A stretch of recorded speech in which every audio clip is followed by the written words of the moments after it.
بسم الله الرحمن الرحيم. هنعرف مع بعض طريقة تفعيل ميزة قفل التطبيق، ان احنا نقفل تطبيق الماسنجر بالبصمة. اول حاجة بنعملها بندخل على متجر بلاي ونتأكد ان احنا نعمل اخر تحديث للتطبيق. بنضغط على تحديث. بعد ما حدثنا التطبيق بنضغط على فتح. هنا بندوس على الثلاث شرطات اللي في الاعلى، بنضغط على الثلاث شرطات اللي في الاعلى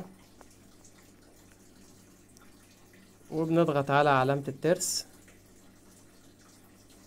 ومنها بننزل للأسفل نضغط على الخصوصية والسلامة، بنضغط عليها. هنا عندنا قفل التطبيق بنضغط عليه.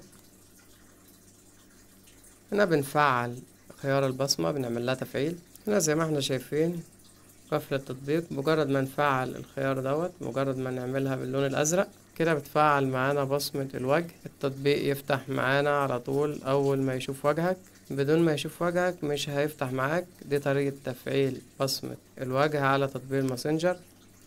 لو عجبك الفيديو متنسناش باللايك والاشتراك في القناة، ودمتم في أمان الله.